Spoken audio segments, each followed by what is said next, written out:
right, good morning, ladies. Nick here again, going over another clinic video with you all. Today we'll be covering chipping and a little more specifically, kind of our this close to the green, right? We're going to be talking about once you kind of get around the green, let's say we did not our best iron shot, just missed the green a little bit, and kind of have this distance here to contend with. So the shot I like to teach and the shot that'll help you out a lot is going to be the bump and run. And that's what we're going to kind of work on today. A lot of times I see players that don't have confidence in their chipping game walk up to this shot with this putter, right? And is it, in some cases, is the putter okay? Yeah, but in most cases, not really, because you're taking a really big swing with the putter. It's very inconsistent, and especially down here in Florida, we have this grainy Bermuda, and it's very unpredictable of what that putted ball is going to do when it comes off the face. It's not going to come off the face as quick as something like what we've got here, like an 8-iron, or we've got a sand wedge too. So we're going to show you kind of the same setup, the same form. All we're going to change through these is different shots. So one big thing to remember is more loft, higher it's going to go, the softer it's going to land. It's not going to run out as much. The lower the loft, so when Ben hits his 8-iron, you're going to see it not go very high, and it's going to run out a little more. It's all situational, of kind of figure out, that's kind of the fun part about chipping, is using your creativity to find shots that work for you. So first, I want to have Ben kind of demonstrate what can happen when we hit a putt from this far. So let me clear some of these balls away here for him. But yeah, he's going to hit a putt, and we're going to kind of see how close he can get with it.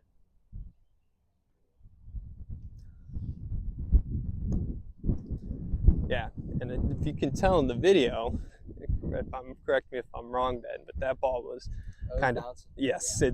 That's where I was talking about with this grainy Bermuda. You end up with a lot of inconsistent roll, and again, now we've got another tough putt coming. So like I said, the goal is to get this as close, make an easier putt as possible. So in lieu of the putter, take out your 8-iron, your 7-iron, pitching wedge, some lower lofted club. And you're going to see him set up. He's going to have this ball in the back of his stance. His hands are going to be forward. His weight's going to be more on his front foot. But when you look at his swing, it's going to be very similar to the putt he just hit. All we do is we got a little different club. And like I said, this is going to come out a little hotter. It's going to get through that collar here. Yeah, really good. Yeah, that's a way more makeable putt than what we had with the putter. And like I said, it's just getting the confidence in that. It's going to be hands forward. I'm going to give you that. It's going to be your hands set forward, ball position back, a little more weight on that front foot, and we're just making a putting stroke with it. All right. Same idea as why you pull the putter out, is just we don't trust that we can hit the chip. We're not doing anything really different besides the setup, right? But the swing is still the same. We have that pendulum motion of just back and through with our shoulders. So another shot you can hit, I'm going to give Ben his sand wedge now. So it's going to be the same setup, the same shot. All that's different is we've got a little more loft. So what's going to happen is you're going to see after he hits this, it's going to go a little higher and land a little softer. Good. Yeah. You can tell that one didn't roll out as much. Still not a bad chip. That's a very makeable putt from there.